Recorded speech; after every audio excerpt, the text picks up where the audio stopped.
Next time they shine your light in the sky, don't go to it. The bat is dead. Bury it. Consider this mercy.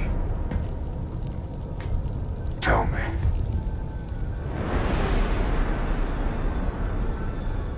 Do you bleed?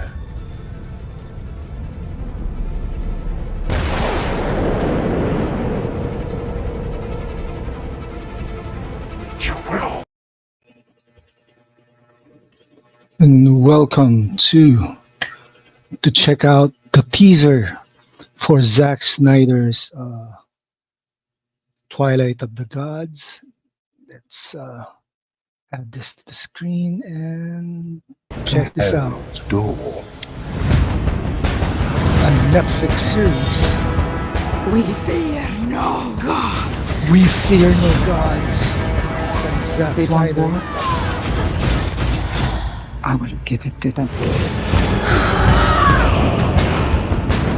Twilight of the Gods, September 19. And let's check this teaser again. Somehow.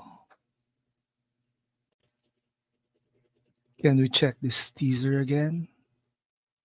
And here we go.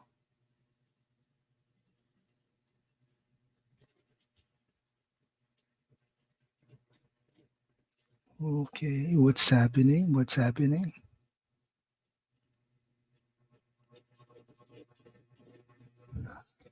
Let's oh, my bad, but let's check it out again.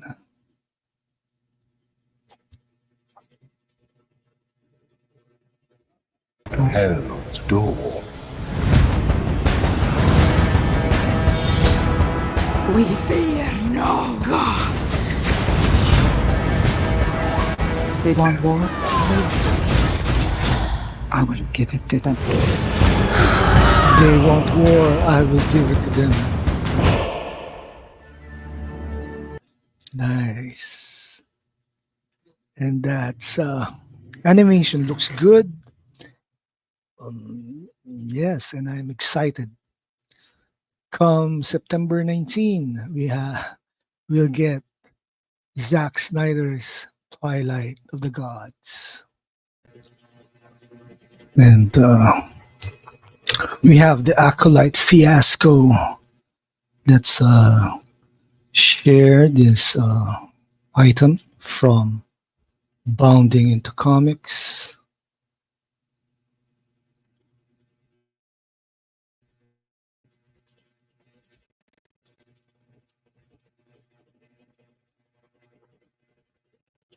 So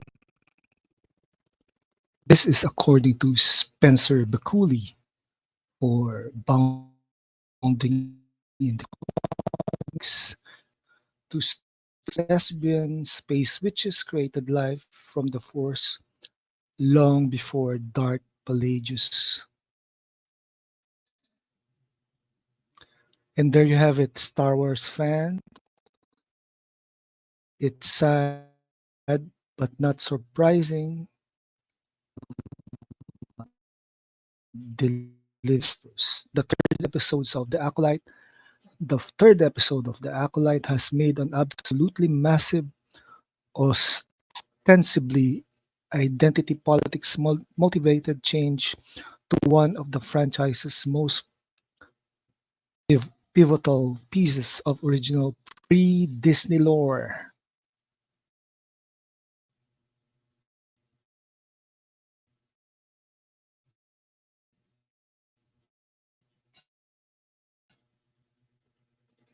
A near impossible feat, even for the most storied of its users.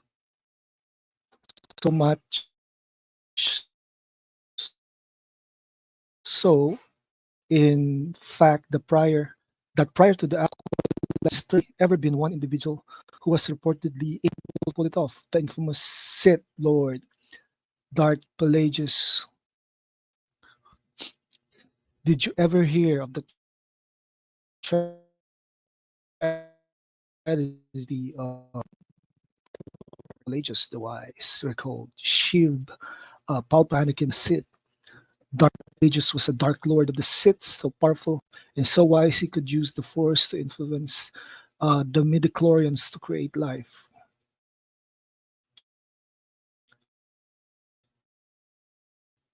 He had such a knowledge of the dark side that he could even keep the ones he cared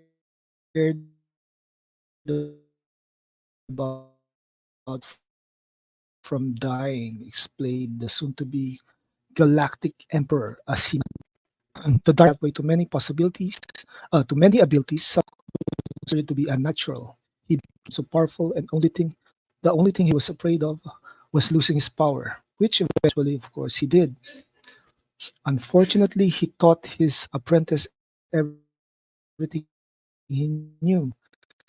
Then his apprentice killed him in ironic, could save others from death, but not himself.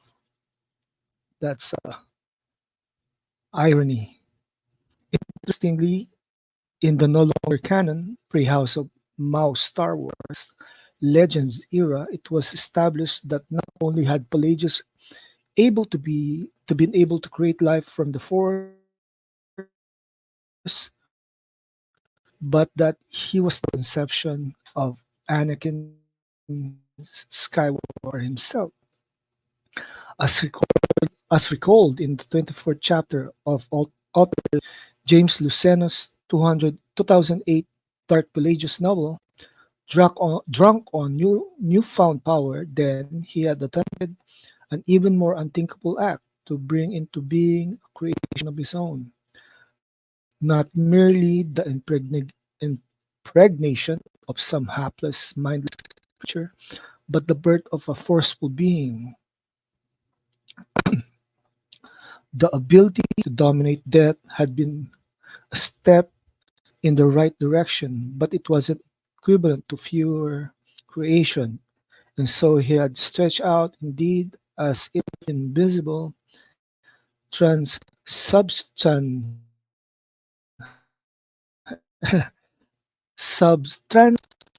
substantiated, uh, transform every being of his existence and impact all of them, mood or insectoid, secure or dispossessed, free or enslaved, a warrior waving a banner in triumph on a battlefield, a ghost infiltrating a dream, but ultimately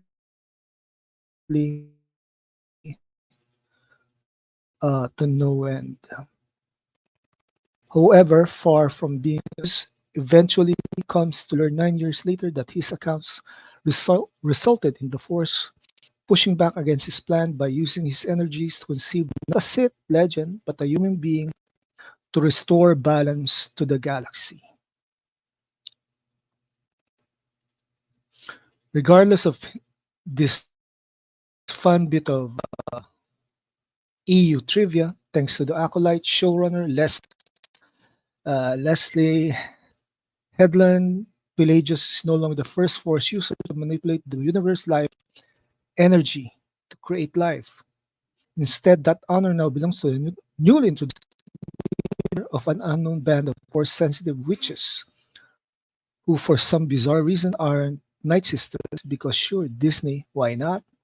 Mother Anicia, as portrayed by actress Jodie Turner Smith. As detailed in the show's third episode, decades before Pelagius even began his study of the Force, a nation used to bring life to two embryos within her fellow witch, Mother Coril, Margarita Levayeva, to pair of which would soon after be converted into the world of the series protagonists May and Osha. So there you have it. Lesbian space witch covens being given credit for a lore impactful act originally done by a powerful male character beloved by fans of the franchise pre-Disney, uh, audience. The force is email,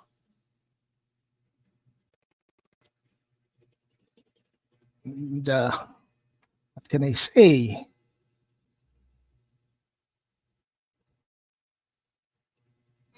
It's tedious at best. This is a fiasco, and which brings me to say that Star Wars, as we know it, is dead.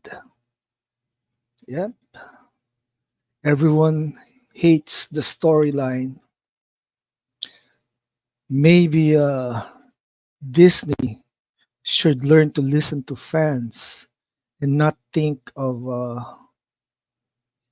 fans saying what the story they love as a bullying tactic.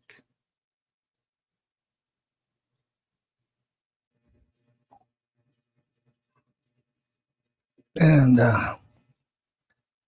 one of Bruce Wayne's greatest foes is back from the dead and ready for a rematch in Batman and Robin number 10. Let's check out the link from this is from Newsarama by Will. It's a jam-packed issue with four. This week's Batman and Robin published today as Bruce and Damon Wayne finally put a boot in Man-Bat's skull and defeat the villain's latest evil scheme. What should be a moment of triumph for the dynamic duo, however, is rather undercut by the surprise return of a long defeated enemy later in the issue. We'll get right into all that after after the cover below. But first, a note that the issue is written by Joshua Williamson, drawn by Nicola Mesgia and Simone Di Meo, colored by Rex Locus and Giovanna Nero, lettered by Steve Steve Wands. Check out that cover, Night of the Man Bat. So, spoiler for Batman and Robin 10. The first half of the issue marks a conclusion for the first big arc that's been running through the comic over the last year. Batman and Robin takes on and roundly defeat Man-Bat, sending his cultists fleeing too. That leaves the rest of the issue to address a few loose ends.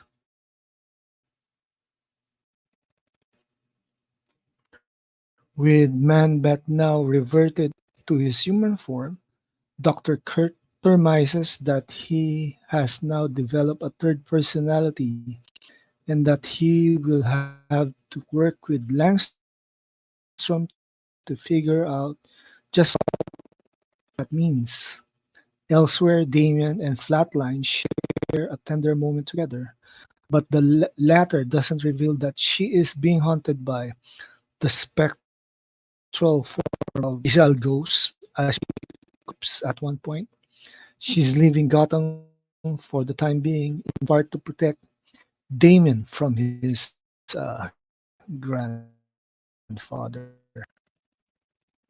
It looks like the issue is going to bow out on a sweet moment as Bruce and Damon share a late night breakfast on the roof of the brownstone. But then the shadow of a giant bat covers them. They prepare for another man bat attack, but it's actually Goliath, bringing a message from Maya Ducard that a long thought dead old enemy is lives. It's Bane. Yep, the man who broke Batman and who later murdered Alfred in front of Robin, is still alive, well, and seemingly hanging out on Dinosaur Island. This is a big surprise given that he was supposedly killed in Arkham Asylum back in 2021's Infinite Frontier Zero, where he was a victim of the Joker's toxic gas. His final page reveal, so that's all we get for this month. But given the next month's Batman and Robin 11 tease as being a father and son adventure on Dinosaur Island, it seems likely that Bruce and Damien will seek will be seeking out their old enemy sooner than rather later. Batman and Robin 10 is out now from DC Comics. Uh, what can I say? It's Bane will be back. Bane, yeah, the man who broke the bat, the man who shot Nightwing in the head, giving him amnesia, and